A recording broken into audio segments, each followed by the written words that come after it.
Avez-vous déjà assisté à l'effondrement progressif de quelque chose qui aurait pu être évité? C'est exactement ce qui est arrivé au nord d'Israël. Après des siècles d'avertissements, la nation est finalement tombée aux mains de la Syrie, nous enseignant une vérité intemporelle. La rébellion persistante contre Dieu mène à la destruction. Pourtant, même dans les moments les plus sombres, la promesse de rédemption de Dieu demeure.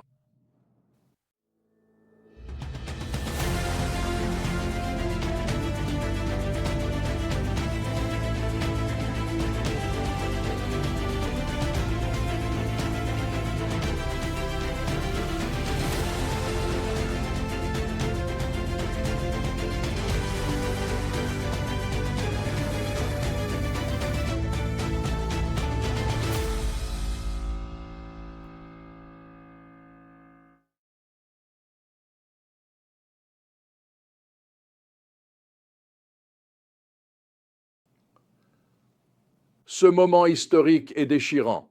Après un siège de 3 ans, Samarie tombe enfin. Les Israélites sont déportés vers des terres lointaines, dispersés parmi des peuples étrangers. Mais il ne s'agissait pas seulement d'une défaite militaire, c'était l'aboutissement de siècles de rébellion spirituelle. Comme l'explique Deux Rois, tout cela est arrivé parce que les Israélites avaient péché contre le Seigneur, leur Dieu. Le texte dresse une liste saisissante des péchés d'Israël. Ils ont suivi des pratiques païennes, construit des hauts lieux, érigé des idoles, brûlé de l'encens à de faux dieux, sacrifié leurs enfants par le feu et pratiqué la divination. Le plus tragique, c'est qu'ils refusaient d'écouter et étaient aussi obstinés que leurs ancêtres, qui n'avaient pas confiance dans le Seigneur, leur Dieu. Ce schéma de rébellion se répétait depuis le Jardin d'Éden. Ils choisissaient leur propre voie plutôt que celle de Dieu. À travers Michée, nous obtenons un tableau dévastateur de l'effondrement de la société. Les fidèles ont été balayés du pays. Il ne reste pas une seule personne droite. Le meilleur d'entre eux est comme une ronce, le plus droit, pire qu'une haie d'épines. La confiance s'était tellement effondrée qu'il avertit « Ne fais pas confiance à ton voisin. Ne mets aucune confiance dans un ami. » Pourtant, dans ce moment le plus sombre, Ésaïe prophétise un avenir extraordinaire. Du tronc de Jessé, qui semble mort et sans espoir, une pousse surgira. De ses racines, une branche portera du fruit. C'est une prophétie directe concernant Jésus, le Messie. L'Esprit du Seigneur reposera sur lui, apportant sagesse, intelligence, conseil, puissance, ainsi que la connaissance et la crainte du Seigneur. Ce roi à venir établira un royaume de justice et de paix parfaite.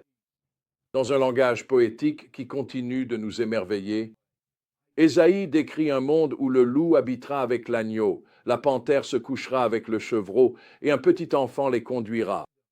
Il ne s'agit pas seulement d'animaux qui s'entendent bien. C'est une image d'une transformation totale où toute la création revient à l'intention originelle de Dieu. Pendant ce temps, à Samarie, nous voyons ce qui se passe lorsque les gens essaient de mêler l'adoration de Dieu à leurs propres préférences. Le roi d'Assyrie fait venir des étrangers pour repeupler le pays. Lorsque des lions commencent à les attaquer, ils demandent qu'un des prêtres exilés vienne leur enseigner au sujet du Dieu du pays. Le résultat est une religion hybride où ils adorent le Seigneur mais servent aussi leur propre Dieu. Cette pratique s'est poursuivie pendant des générations, un avertissement sévère sur l'impossibilité d'une loyauté partagée. Alors, comment pouvons-nous appliquer ces vérités aujourd'hui? D'abord, nous devons reconnaître que chaque génération fait face au même choix fondamental qu'Israël a affronté. Allons-nous faire confiance à Dieu et le suivre? Ou choisirons-nous de suivre notre propre voie? Les conséquences ne seront peut-être pas aussi dramatiques qu'un exil national, mais le principe demeure. La rébellion contre Dieu conduit toujours à une forme de destruction, tandis que le suivre mène à la vie. Nous devons aussi nous prémunir contre la dérive subtile vers le compromis spirituel. Israël n'a pas rejeté Dieu du jour au lendemain. Ils ont progressivement mêlé le vrai culte à des pratiques païennes jusqu'à ce que leur foi devienne méconnaissable. Aujourd'hui, nous faisons face à des tentations similaires de mélanger la vérité biblique avec les valeurs culturelles populaires. Comme ces colons en Samarie, nous pourrions essayer d'adorer Dieu tout en servant d'autres dieux, qu'il s'agisse du succès matériel, de l'autonomie personnelle ou de l'acceptation culturelle. Pourtant, ces passages nous offrent aussi un immense espoir. De la même manière que Dieu a promis qu'un Messie viendrait de ce qui ressemblait à une souche morte, il peut faire jaillir la vie de nos situations qui semblent sans espoir. Par le Christ, le rejeton issu des racines de Jessé, nous pouvons expérimenter la transformation qu'Isaïe a décrite, pas encore dans sa plénitude, mais de façon réelle et croissante dans nos cœurs et dans nos communautés. Enfin, nous devrions nous souvenir de la magnifique déclaration de foi de Michée au milieu de l'effondrement. Mais pour moi, je veille et j'espère en l'Éternel. J'attends Dieu mon Sauveur. Mon Dieu m'entendra. Même si je suis tombé, je me relèverai.